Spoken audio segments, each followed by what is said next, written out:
your Factosaurus off your oatmeal, then you go play for a little while, and then you go to Wendy's. And you get your kids' meal at Wendy's.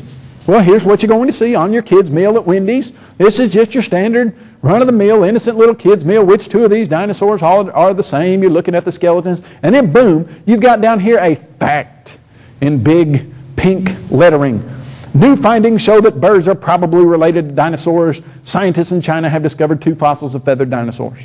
Now, first, hold on just a second. When you see the word fact, what are you expecting to hear? A fact, aren't you? Now read that statement. Birds are probably related to dinosaurs. Is that a factual statement? It's not even a factual statement. So first off, we would just say, hey, look, if you're going to give us a fact, let's have a fact. But secondly, let's look at this idea. Scientists have discovered 2 fossilized feathered dinosaurs. That's a lie. They've never found a feathered dinosaur ever. They found some dinosaurs with very odd filaments around them. They don't look a thing like feathers, but when you ask them what they are, they say they're feathers. And you say, why in the world are you calling these feathers? They don't look a thing like feathers. And they say, well, we know they're feathers because they evolved into birds. You say, well, how do you know that they evolved into birds? They say, well, they've got feathers. They don't have feathers. The things don't look a thing like feathers, and they just call them proto-feathers because they then say that we know they evolved into birds. Now let's see what another problem with that is. Genesis chapter 1, on what day were birds created? Day 5, birds and fish alive. On what day were dinosaurs created? Day 6, which came first, birds or dinosaurs? Birds came first according to Genesis chapter 1, but according to the evolutionary scenario, birds came after dinosaurs, and dinosaurs supposedly evolved into birds. Do you see the problem there? Not only does the evolutionary scenario give you age problems of millions of years that just don't work, but it also gives you sequence problems. According to Genesis chapter 1, God made birds on day 5. He made dinosaurs on day 6. There's no possible way that dinosaurs could have evolved into birds.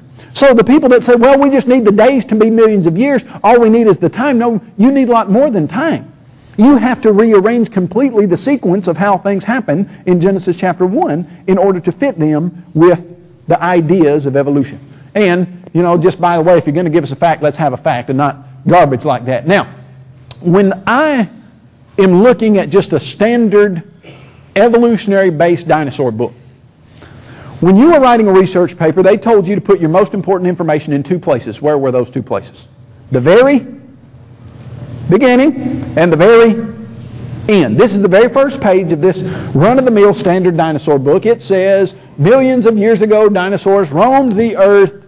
There were dinosaurs on earth for 120 million years, but all of them had disappeared long before humans ever lived. The very last page, the last of the dinosaurs died out about 70 million years ago. Whatever happened, it's important to keep in mind that dinosaurs lived on this earth for at least 120 million years. According to the most recent discoveries, humans have lived here for only a few million years.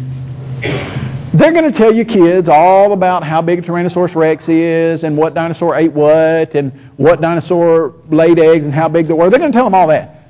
But there's one piece of information they're trying to get across. The most important piece of information they've got, they put it at the very beginning, they put it at the very end. What is that? No human being has ever seen a live dinosaur. If you buy that statement, that no human being's ever seen a live dinosaur, you're going to have a serious problem with the Bible. Now, that statement is historically inaccurate, it's scientifically inaccurate, and it's biblically inaccurate. It's inaccurate all the way around. I'm going to show you that. But if they pound that statement into you or your young people enough, and you buy that, that's going to cause you very serious problems with the Bible. Now, I just throw this up here because this is how interesting dinosaurs are to kids. Now, you walk into a grocery store and there's a normal, boring old round Ritz cracker and there's one that's shaped like a dinosaur. Which one the kid want to eat? Not the boring old round one. Now, my theory on this is their machines messed up and started spitting out crackers that weren't shaped right, and they thought, what are we going to do with the 50 million crackers that we didn't have that were, oh, okay, let's just act like that, because that really doesn't even look that much like a dinosaur if you don't have a little face painted on it. But anyway, that's my theory on that one. Look at these guys, feathered dinosaurs. Never seen any real feathered dinosaurs, but I'll tell you what, artists sure do have an imagination, don't they? They just put these on the covers, and lots of times your kids don't ever even read the articles. They just see the covers, and what are they led to believe? Dinosaurs had feathers and they evolved into birds.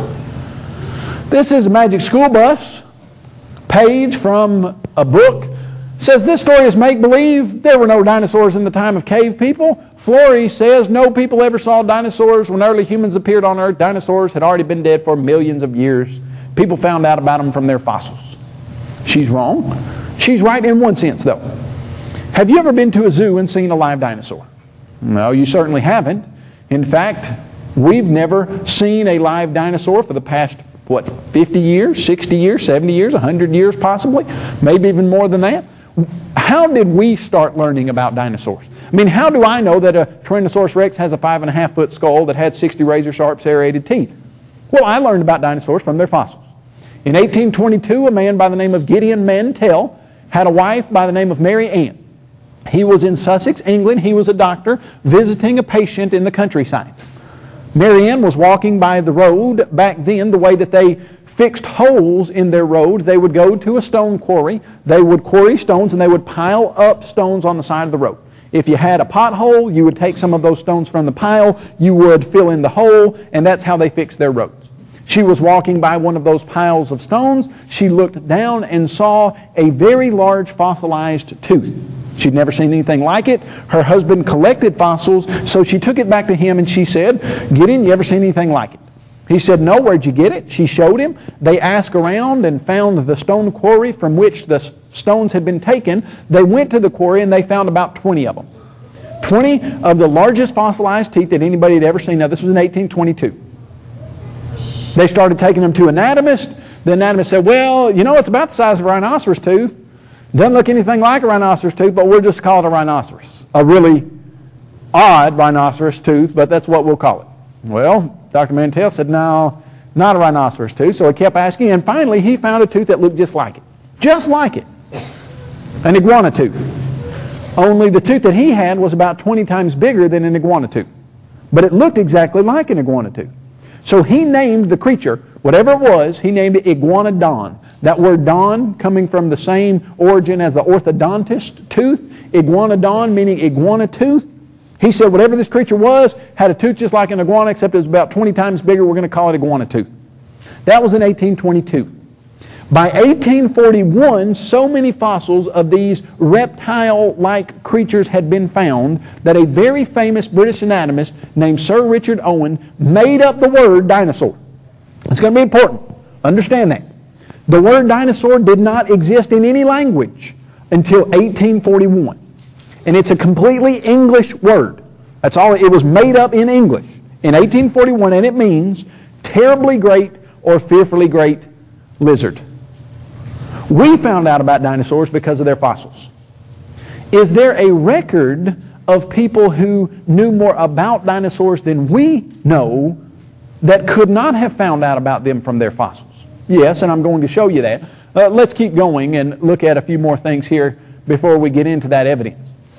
There again, this is the very first sentence of this geo-guide, Age of the Dinosaurs. You read, no human being has ever seen a live dinosaur. That's what they're trying to tell you. I'm trying to show you that that's the main point of any of their material on dinosaurs is no human being's ever seen a live dinosaur. And if you buy that, you're going to have serious problems. Now, you can't see this real well through this picture. It's the best picture I've got of it. This is a huge fossilized, I think it's an Allosaurus, dinosaur very similar to a Tyrannosaurus rex.